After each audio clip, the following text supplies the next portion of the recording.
Halo, Assalamualaikum warahmatullahi wabarakatuh. Kali ini saya, Feli Fitriana Supriyadi, SSSPD Kiat, akan memberikan pemahaman terkait kurikulum merdeka. Untuk definisi kurikulum merdeka merupakan kurikulum dengan pembelajaran intrakurikuler yang beragam di mana konten akan lebih optimal agar peserta didik memiliki cukup waktu untuk mendalami konsep dan juga mengembangkan kompetensi. Guru juga memiliki keleluasaan untuk memilih berbagai perangkat belajar sehingga pembelajaran dapat disesuaikan dengan kebutuhan belajar dan minat peserta didik. Untuk tujuannya, selama ini pembelajaran kurikulum merdeka yang masih berupa prototipe akhirnya dikembangkan sebagai kerangka kurikulum yang lebih fleksibel sekaligus berfokus pada materi esensial dan pengembangan karakter serta kompetensi peserta didik. Kurikulum ini juga merupakan terobosan untuk membantu guru dan kepala sekolah mengubah proses belajar menjadi jauh lebih relevan, mendalam, dan menyenangkan, sehingga peserta didik pun dapat lebih mudah memahami pembelajaran yang dilakukan. Apa saja karakteristik dalam kurikulum merdeka? Yang pertama adalah pengembangan soft skill dan karakter, kedua fokus pada materi esensial, dan yang ketiga adalah pembelajaran yang lebih fleksibel. Proyek untuk menguatkan pencapaian profil pelajar Pancasila dikembangkan berdasarkan tema tertentu yang ditetapkan oleh pemerintah yang nantinya diarahkan untuk mencapai target capaian pembelajaran tertentu sehingga tidak terikat pada konten mata pelajaran. Ada 3 pilihan implementasi. Yang pertama adalah mandiri belajar, kedua mandiri berubah, dan yang ketiga adalah mandiri berbagi. Apa saja prinsipnya dalam merdeka belajar? 1. Pembelajaran intrakurikuler yang dilakukan secara terdiferensiasi sehingga peserta didik memiliki cukup waktu untuk mendalami konsep dan menguatkan kompetensi. Hal ini juga memberikan keleluasaan bagi guru untuk memilih perangkat ajar yang sesuai dengan kebutuhan dan karakteristik peserta didik.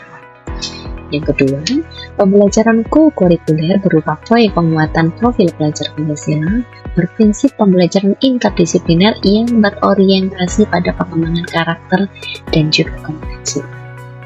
Ketiga, adalah pembelajaran ekstrakurikuler dilaksanakan sesuai dengan minat murid dan sumber daya satuan pendidik. Ada 3 tahap pelaksanaan. Yang pertama adalah asesmen diagnostik. Guru melakukan asesmen untuk mengenali potensi, karakteristik, kebutuhan, tahap perkembangan, dan tahap pencapaian pembelajaran murid. Asesmen umumnya dilaksanakan pada awal tahun pembelajaran, sehingga hasilnya dapat digunakan untuk melakukan perencanaan lebih lanjut terkait metode pembelajaran yang sebaiknya digunakan. Yang kedua, perencanaan. Guru menyusun proses pembelajaran sesuai dengan hasil asesmen diagnostik serta melakukan pengelompokan murid berdasarkan tingkat kemampuan. Dan yang ketiga, selama proses pembelajaran, guru akan mengadakan asesmen formatif secara berkala. Hal itu dilakukan untuk mengetahui proses pembelajaran murid dan melakukan penyesuaian metode pembelajaran jika diperlukan.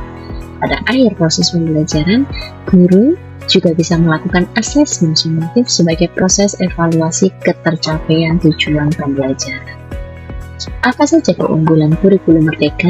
Dengan merdeka belajar ini, yang pertama adalah lebih sederhana dan mendalam. Pada kurikulum ini lebih berfokus pada materi yang esensial dan pengembangan kompetensi peserta didik pada fasenya. Yang kedua, keunggulannya adalah lebih merdeka. Bagi peserta didik, khususnya jenjang SMA, tidak ada program peminatan di SMA, sehingga peserta didik memilih mata pelajaran sesuai minat, bakat, dan aspirasinya. Untuk guru, juga diharapkan mengajar sesuai tahap capaian dan perkembangan peserta didik. Sekolah pun memiliki kewenangan untuk mengembangkan dan mengelola kurikulum pembelajaran sesuai dengan karakteristik satuan pendidikan dan peserta didik. Terakhir, keunggulannya adalah lebih merdeka. Pembelajaran melalui kegiatan proyek memberikan kesempatan lebih luas kepada peserta didik untuk secara aktif mengeksplorasi isu-isu aktual, misalnya isu lingkungan, kesehatan, dan lainnya, sehingga dapat mendukung pengembangan karakter dan kompetensi profil pelajar Pancasila. Sekian, terima kasih, semoga bermanfaat terkait pemahaman kurikulum merdeka. Saya Feli Fitriana Supriyadi. Terima kasih. Wassalamualaikum warahmatullahi wabarakatuh.